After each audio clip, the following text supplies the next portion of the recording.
Hi friend, board online school में आपका स्वागत है। मैं अभय कक्षा 10th के इम्पोर्टेंट सामाजिक विज्ञान के जो भी क्वेश्चन हैं लेके आया हूँ, जो आपके बोर्ड एग्जाम में निश्चित ही पूछे जाने वाले हैं। तो इन क्वेश्चनों को आप बेहतरीन ढंग से तैयार कर लीजिए।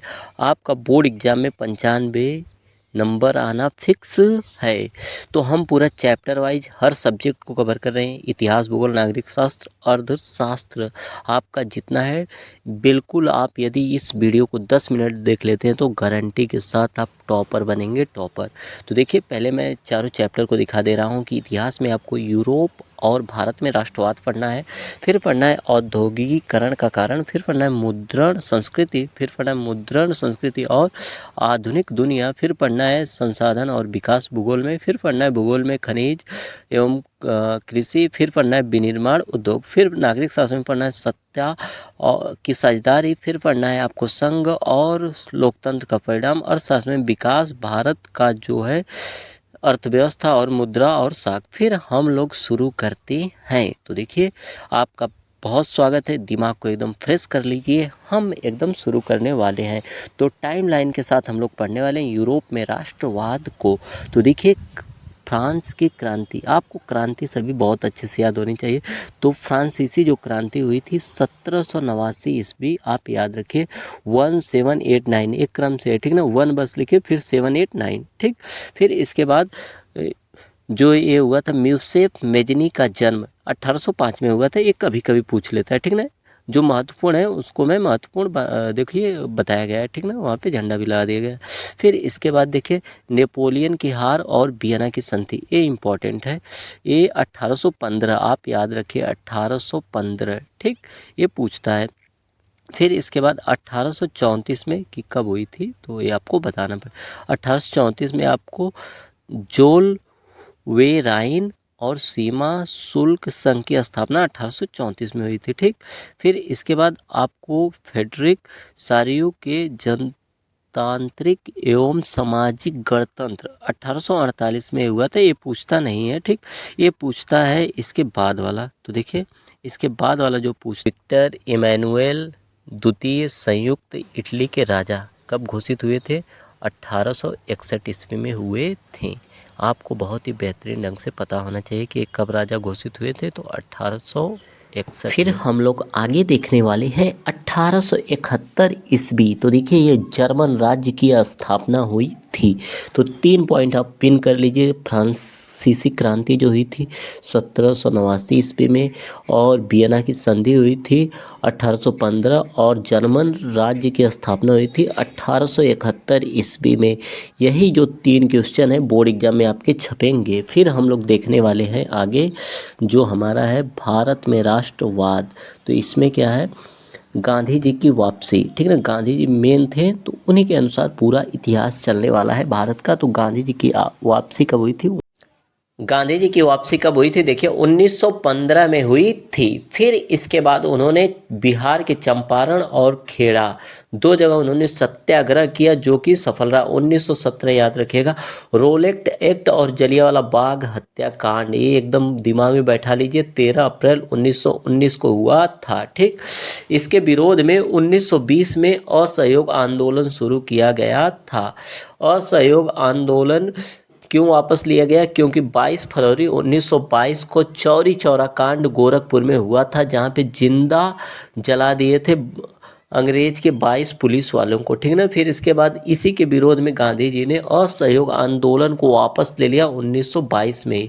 फिर 1930 में नमक सत्याग्रह और दांडी यात्रा 1930 में हुई थी। साथ ही साथ लाहौर अधिवेशन में 1930 में ही पूर्ण स्वराज की मांग की गई थी। 1942 में 14 जुलाई 1942 में भारत छोड़ो आंदोलन शुरू किया गया था। तो ये चीज़ें आप एकदम रट लीजिए। एग्जाम में यहाँ से 4 क्वेश्चन आपको मिलने वाले हैं। तो इसको 2 बार 3 बार जितना बार वीडियो को देख सकते हैं। देखिए, 10 मिनट की वीडियो आपको पास करने वाली है। तो याद कर लीजिए, गांधी जी 1915 में वापस आए थे। 1919 वाला याद करिए, रोलेट एक्ट, जलियांवाला बाग हत्याकांड। 1922 याद करिए, असहयोग आंदोलन को वापस लेना और चौरी चौरा कांड। 1920 में असहयोग आंदोलन हुआ था और पूर्ण स्वराज की मांग 1930 में हुई थी और 1942 में भारत छोड़ो आंदोलन हुआ था। तो हमने 2 बार रिवाइज कर दिया है, बस आप इस वीडियो को 2-3 बार लगातार देखिए, आपको कंफर्म हो जाएगा एकदम ठीक। फिर इसके बाद देखिए भूमंडलीकृत, वैश्विक और औद्योगिक करण, ठीक ना। देखिए आपको देखना होगा वैश्विक अर्थव्यवस्था और भारत को। तो पहले वैश्विक हम लोग देख लेते हैं। वैश्विक में हम लोग देखेंगे 1885, जहाँ पे यूरोपीय शक्तियों द्वारा अफ्रीका का बंटवारा किया गया। तो पूछता है हमसे कि अफ्रीका का बंटवारा कब किया गया? 1885। कैसे किया गया? यूरोपीय शक्तियों के द्वारा, ठीक। फिर इसके बाद 1890 में क्या हुआ था? तो 1890 में कृषि जो थी अर्थव्यवस्था का आकार ले लिया, ठीक।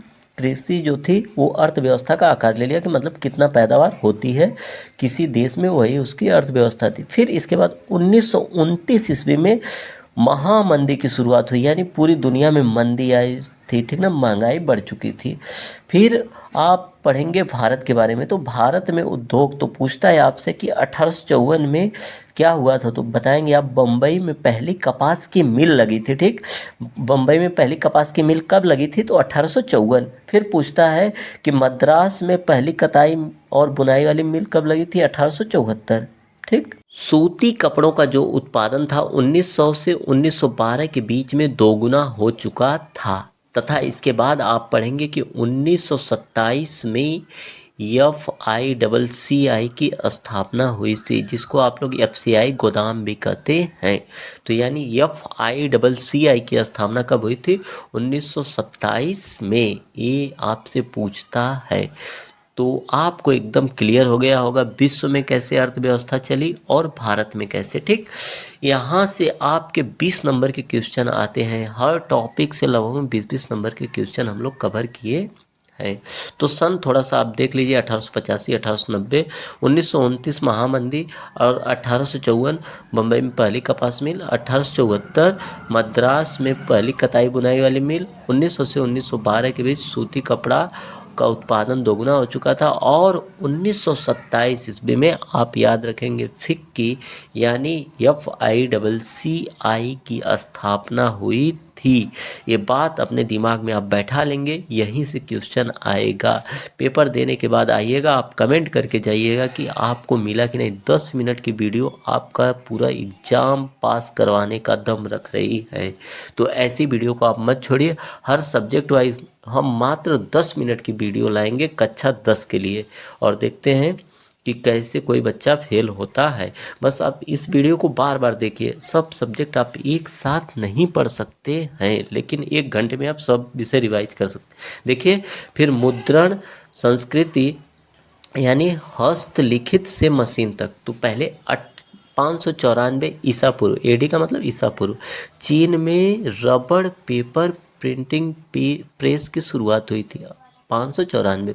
फिर इसके बाद मार्को पोलो इटली वापस आ गया 1295 में, ठीक ना। तो लकड़ी की तख्ती पर छपाई हो रही थी, ठीक ना। फिर इसके बाद गुटनबर्ग ने ही प्रिंटिंग प्रेस पहली बनाई थी, जिसमें पहली छपी हुई बाइबिल मिली थी, ठीक ना। गुटनबर्ग ने ही किसका आविष्कार किया था? प्रिंटिंग प्रेस का। फिर इसके बाद 1821 में भारत में राजा राम मोहन राय ने संवाद कौमुदी को छापा था, ठीक ना। भारत में पहली बार 1821 में छपी थी। फिर 1878 में वर्नाकुलर प्रेस एक्ट यानी प्रेस पे नियंत्रण आया 1878 में।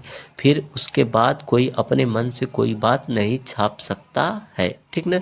तो इस तरह हमारा चला। यानी पूछता है हमसे कि सबसे पहले प्रिंटिंग की शुरुआत कहाँ हुई थी? चीन। और पूछता है कि मार्को पोलो इटली वापस कब आया? तो 1295। आपसे पूछ लेता है प्रिंटिंग प्रेस की स्थापना किसने की? तो आप बताएंगे गुटनबर्ग।